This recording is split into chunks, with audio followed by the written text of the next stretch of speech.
Fireworks. That's what we're talking about. Fireworks. Lighting a fire. Lighting fire in the real estate market. I'm Stephanie Havel with Wells Fargo Home Mortgage. Welcome back to the Stockwell Eldridge Show. I'm Jason Stockwell. We have David Arbit here. We've been talking with him about statistics. And I don't know if we're solving any problems, but what we do know is that if you're a seller and you're thinking about going to the market in the near future, do it because you're probably going to be okay. Or you will be okay as a seller because there's pent-up buyers. If you're a buyer and you're the buyer who calls and says, hey, I want to wait to buy until the next recession. I want to wait until another '08 happens.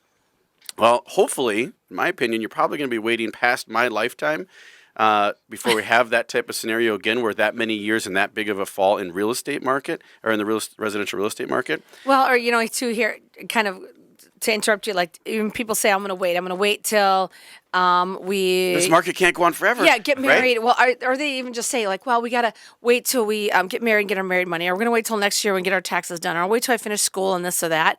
Yeah, don't wait because even if you're thinking, like you said, thinking about selling or buying, you have to get prepared. There's no cost to get a pre-approval. We don't charge anything. Come into the bank, get pre-approved. Get your pre-approval, find out because you might need to get some ducks in a row. And some of those reasons are valid, right? But if you're one of the people that says, I'm trying to time up the market to buy when it goes down again, yeah, the market will probably go down again. We don't know when or what level, but I cannot imagine who knows that it would go to the level that it had for that long. And if it does again, people are educated and smart enough because they've been through it that they're going to be buying and it will never get that low again. It won't shut down the way it did back in the 10, 11 market. Well, and what did you say before the break, David? We were quickly talking about rates and so forth, and you said, I think that was something else that I'd heard in one of your presentations at one time about interest rates over X amount of time is... Yeah, our long-term average is about 8% on a 30-year fixed. 8% on a 30-year. That is crazy. It is crazy. So and what's even crazier is you heard people whining. You heard 20-year-olds and 60-year-olds, whining when rates go from 3.65 to 4.125. Right. Everybody take a breath. It is historically cheap money. Right. Historically, even a quarter or a half percent However, intake recent history in rate is still going to be good. Recent history, meaning 2000 to now, we've been spoiled from 2000 to now, I think, on the rates. We've been really conditioned by low. So I have a question for David. If you guys follow real estate or have a realtor friend or see things on Facebook and you say, oh, this sold off market, sold for sale by owner, sold, before even going on the MLS. So all the statistics and data that we're hearing on this, David, do you have statistics on non-MLS activity, and is that somewhere either incorporated in the data or is that outside of the data? How does that play into it? Yeah, it's a little bit outside of our purview, only because we source everything purely to kind of keep our processes pure and not contaminated and not polluted by anything.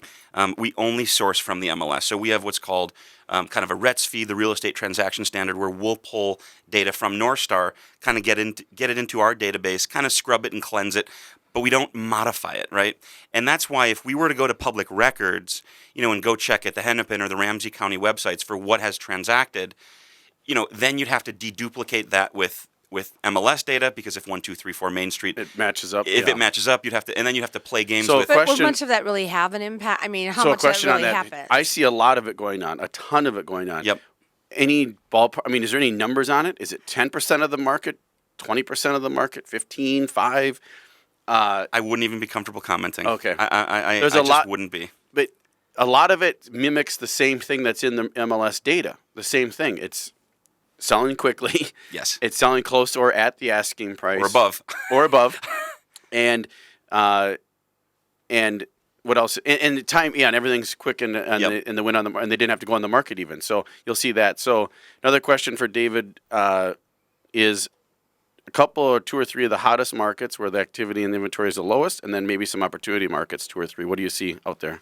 Yeah, so we have our LMUs, our local market updates. You guys will probably remember them as the 100, then the 200, and then we added, I think, all 88 Minneapolis neighborhoods and maybe 14 St. Paul neighborhoods, and we quickly got to 300 or 400. So our communications team just said, we're not going to make you guys new logos. Would you just call it the local market update? So yes. we kind of transitioned a couple years ago.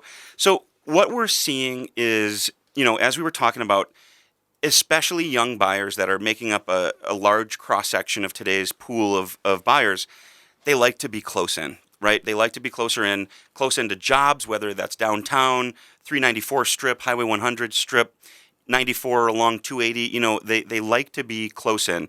Maybe it's close in to friends who are still renters in Uptown, close to favorite restaurants or nightlife activities in Uptown. So you've heard me say Uptown a couple times. So St. Louis Park is pretty hot, right? Yep. It's kind of suburban Uptown, right? You can kind of think of it as, I kind of like to say, I can see Uptown from my porch, right?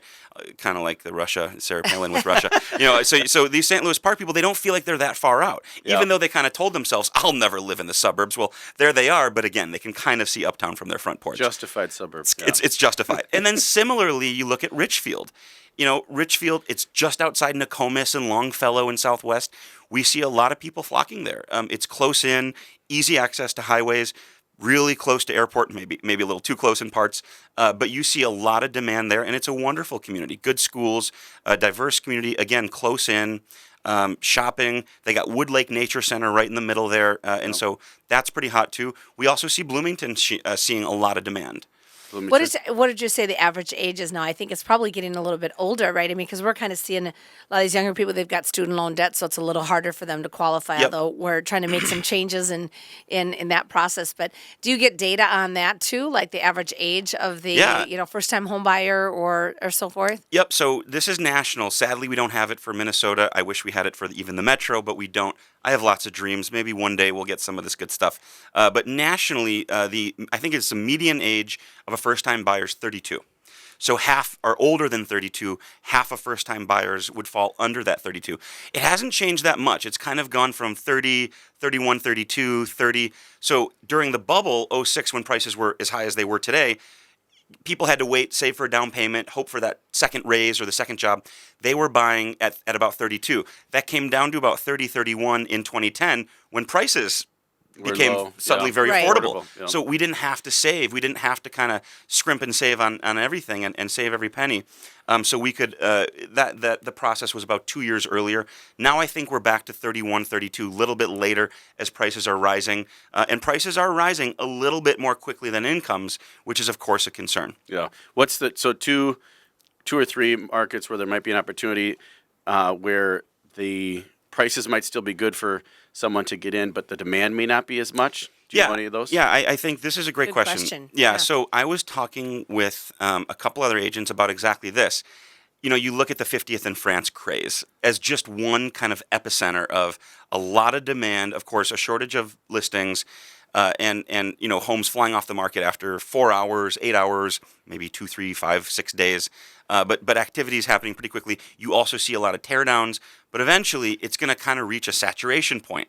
So what's next? So then what? What happens now? And one of the things I think is going to happen, you're going to see that trend kind of decentralize a little bit. So if 50th in France was the epicenter, maybe you see that sort of meandering into Eden Prairie, into St. Louis Park, maybe down into West Bloomington, right? Already it's kind of moved from Linden Hills kind of out into Edina, and so does that kind of decentralize further? That's one thing. The other area we see a lot of interest, a lot of activity, Maple Grove. Maple Grove's really hot right now. Really? And the North Metro, has seen a lot of changes, new highways, a lot of new construction because there's land up there. And so we do see a lot of that activity up there. In some of our data, I think we actually showed Champlin was a big winner in terms of days on market, the ratio of sales price to list price being pretty close to 100%, and absorption rates being pretty favorable up there. So, mostly concentrated, maybe south and west metro, but certainly we've got parts all over the city. There's all over the opportunities if you also go into areas that were maybe really devastated by the recession. They're turning much quicker. I've seen that in parts of Minneapolis and St. Paul. Well, MPLSRealtor.com for the data. I'm Jason Stockwell with RE/MAX Results. Stephanie Havel with Wells Fargo Home Mortgage. Thank you, David Arbit. Remember, folks, love yourself and love others. Have a great week. Have a great weekend, everybody. Thanks. There's always something happening, and it's usually quite